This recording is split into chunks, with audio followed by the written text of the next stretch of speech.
Hello student class 10th बेटे।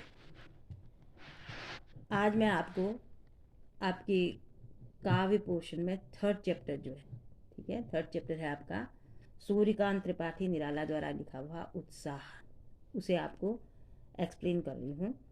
तो पहले आप निराला जी के बारे में जान लीजिए, तब आपको फिर पाठ पढ़ने में समझने में सरलता होगी। निराला जी जो है छायावादी कवि है। छायावादी कवि जो छायावाद काल कहा के कवि रहे, उनको छायावादी कवि कहा जाता है। छायावादी कवि कौन होते हैं? जिन्होंने अपने से संबंधित जो भी अपने जीवन से संबंधित घटनाओं को प्राकृतिक रूप में ढालकर या मानवीय क्रियाकलापों को प्रकृति के रूप में ढालकर उसका वर्णन किया, उन्हें छायावाद कहा गया। ठीक, तो इसी काल के प्रसिद्ध कवि निराला जी भी हैं। तो यहाँ पर कवि क्या कह रहे हैं? यहाँ पर कवि पहला जो कविता इनकी है उत्साह नाम से, इसमें कवि उत्साह की बात करता है। और किस उत्साह की बात कर रहा है? बादलों की। बादलों के लिए के उत्साह को मनुष्य के उत्साह के साथ मिला, क्योंकि मनुष्य जो है प्राकृतिक चीज, बादल जो है प्राकृतिक चीज है, वस्तु है, और उस प्राकृतिक वस्तु के उत्साह की तुलना मनुष्य से करने के कारण यहाँ पर मैंने बताया छायावादी कवि। अब यहाँ पर मेरा कहने का खास मतलब ये है कि बोर्ड में आपका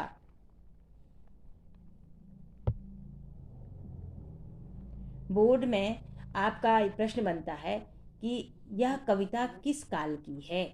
ध्यान रहे, ये कविता किस काल की है? ये कविता छायावाद काल की है। ये आप बताओगे कि कविता छायावाद काल की है। ठीक, अब देखिए अपनी बुक। तो बुक में पहले कवि उत्साह के बारे में कह रहा है। किसके? बादल के उत्साह के बारे में, मनुष्य के उत्साह की बात करता है। कैसे? बादल गरजो घेर घेर घोर गगन धारा धारो। यहाँ पर कवि बादल को क्रांति का स्वरूप मानता है। क्रांति कब होती है? जब व्यक्ति के मन में उत्साह होता है। और क्रांति क्या करती है? बदलाव लाती है, परिवर्तन लाती है। इसीलिए कवि कह रहा है बादलों से भी कि तुम गरजो, ऐसे क्रांति का स्वर पैदा कर दो अपनी गर्जना में। कैसे? जब बादल में क्रांति होगी तो बारिश होगी, बारिश होगी तो प्रकृति का रूप ही परिवर्तन हो जाएगा, प्रकृति हरी भरी होगी बारिश होगी तो। ठीक है, इसीलिए कवि कह रहा है बादलो तुम गरजो। और कैसे? घेर घेर घोर गगन धारा धार ओ। अपनी गर्जना से घोर गगन में घेर घेर मीन्स चारों ओर घनघोर रूप से घिर जाओ। गगन मीन्स आसमान में। ठीक है, अपनी गर्जना से चारों ओर आसमान में घिर जाओ और धाराधार ओ मीन्स मूसलाधार वर्षा करो। अब देखिए, घेर घेर में पुनरुक्ति प्रकाश अलंकार है, घेर घेर घोर में अनुप्रास अलंकार भी है, गो वर्ण की आवृत्ति होने के कारण। ठीक, अब आगे कहता है ललित ललित काले घुंघराले बाल कल्पना के से पाले। तुम कैसे हो बल? ललित ललित, ललित मीन्स सुंदर, बहुत सुंदर हो बल, तुम्हारा रूप जो है बहुत सुंदर है। काले घुंघराले, तुम घुंघराले काले बाल के समान, जो बादलों के लच्छे होते हैं उनकी समानता कवि ने किससे की? काले घुंघराले बालों से। बाल कल्पना के से पाले, बाल कल्पना से के पाले का मतलब क्या है? तुम कल्पना के विस्तार के समान घने हो। ठीक है, कल्पना के विस्तार के समान घने मीन्स आदमी कल्पना ही कर सकता है कि इतने घने बादल हो सकते हैं, इसका वो नहीं कर सकता।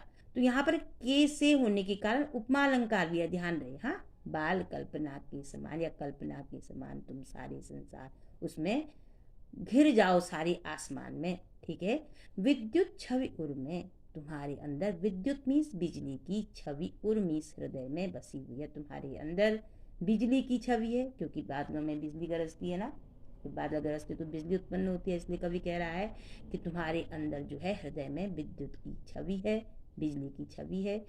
कवि नव जीवन वाले, तुम कवि के समान क्या करते हो? जैसे कवि नवीन कल्पनाओं से कविता की रचना करता है, वैसे तुम अपने इस बादल की गर्जना से नवीन जीवन देते हो प्रकृति को। कैसे?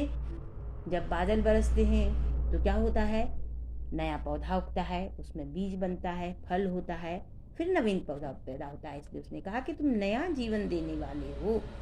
ठीक, वज्र छिपा नूतन कविता फिर से भर दो। एक तरह तो कहता है कि विद्युत की छवि है, नवीन जीवन देने वाली हो, और दूसरी तरफ कह रहा है वज्र छिपा, यानी तुम्हारे अंदर क्या है, वज्र की शक्ति छिपी हुई है। वज्र क्या करता है, स्वाहा कर देता है जहाँ पे गिरता है। वज्र किसे कहते हैं, जो बिजली गिरती है आसमान से। एक तो यहाँ पर क्या है, विरोधाभास है। एक तरफ वो कह रहा है कि नवीन जीवन वाले, और दूसरी तरफ कह रहा है विध्वंस करने वाले। ठीक है, तो नूतन कविता फिर से भर दो। इस तरह से तुम इस नवीन कविता को, नूतन इस नवीन कविता की कल्पना को फिर से साकार कर दो। हे बादलों गरजो। आगे देखो, विकल विकल उन्मन थे उन्मन। फिर से विकल विकल में पुनरुक्ति प्रकाश अलंकार आ गया। ठीक है, विकल विकल मीस व्याकुल थे।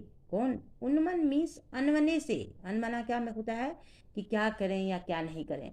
कौन, विश्व के निदाग के सकल जन। विश्व में संसार के, निदाग मीस होता है भयंकर गर्मी, भयंकर गर्मी से सकल जन में सारे लोग, विश्व के सारे लोग भयंकर गर्मी से क्या थे। नीचे वाली लाइन का अर्थ पहले लोगे तब ऊपर वाली लाइन का अर्थ क्लियर होगा। ठीक है, सारे संसार के लोग, ठीक, गर्मी से व्याकुल थे और अनमने हो रहे थे। ठीक है, आए अज्ञात दिशा से अनंत की घन। और तुम क्या हुई ऐसे समय में, किसी अनजान दिशा से तुम चले आए। आए अज्ञात, अज्ञात में इस अनजान दिशा से तुम चले आए। ठीक है, और क्या किया तुमने, अनंत के घन, घन मीस हे बादलो, अनंत मीस आकाश में, आकाश में हे बादलो तुम फिर चले आए किसी अनजान दिशा से।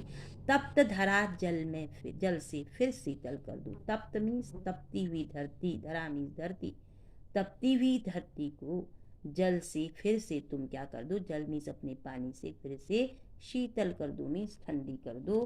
हे बादलो, इस तरह से क्रांति का स्वर लेकर उत्साह के साथ पृथ्वी आसमान में गरजो और पृथ्वी में बारिश करो। हाँ, अब देखिए बच्चे, दूसरा जो पोर्शन है, ठीक है, निराला जी ने दूसरा जो पहला पोर्शन आपका उत्साह बादल का वर्णन किया, दूसरे वाले पोर्शन में कवि फागुन की सुंदरता का वर्णन करता है। फागुन का महीना कौन सा होता है, फागुन का महीना होता है फरवरी मार्च के बीच का जो महीना है, 15 फरवरी से 15 मार्च तक जो के दिन होते हैं, ये फागुन का महीना होता है। तो फागुन के महीने में जो प्रकृति में सुंदरता होती है, कैसे, क्योंकि सर्दी का मौसम जा रहा होता है, गर्मी का मौसम आ रहा होता है, तो उस समय क्या होता है, पेड़ों में मंजरियाँ भी आती हैं, फूल भी खिलते हैं, नए पत्ते आते हैं। तो उसकी सुंदरता का वर्णन कवि इस कविता में कर रहा है कि फागुन, और चारों तरफ क्या होता है, फूल खिलने से सुगंधित वातावरण हो जाता है, उनकी फूलों की खुशबू चारों तरफ फैलती है। फसल जो पैदा होती है खेत में, जैसे सरसों है या गेहूँ है, तो उसकी भी जो सुगंध है वो चारों तरफ फैलती है। तो क्या हो जाता है, मादक जो हो जाता है वो चारों तरफ मादक वातावरण, एटमॉस्फेयर हो जाता है। तो उसी का वर्णन कवि इस कविता में कर रहा है। अब देखिए, अट नहीं रही है आभा फागुन की तन, सट नहीं रही है। अट नहीं रही है का मतलब समाहित ही नहीं हो पा रही है। फागुन की सुंदरता इतनी सुंदर है, यानी फागुन की शोभा, आभा फागुन की तन, तन में शरीर में, फागुन की शरीर की या फागुन की महीने की जो शोभा है वो इतनी अधिक है कि वह वातावरण में समाहित ही नहीं हो पा रही है।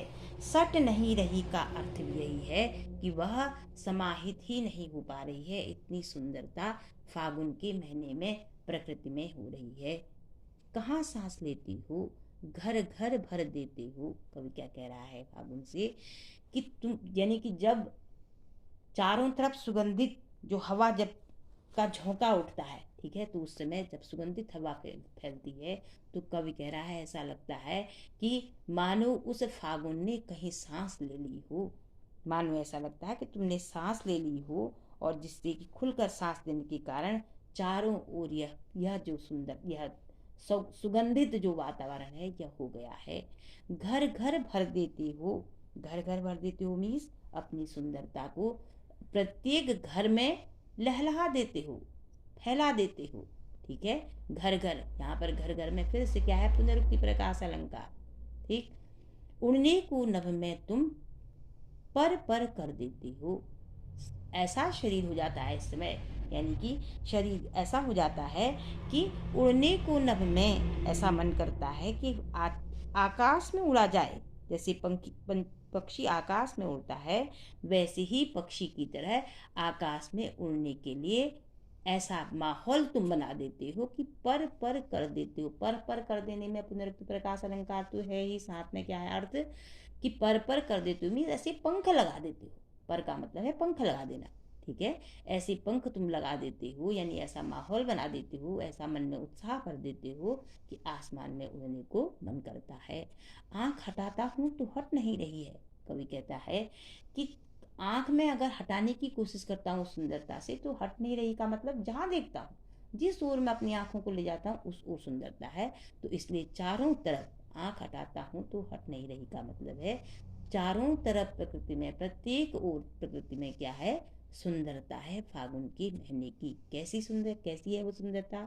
पत्तों से लदी डाल, डाल मीन्स डालियां, जो ब्रांचेस हैं पेड़ों में, वो क्या है, नवीन पत्तों से लद गई हैं।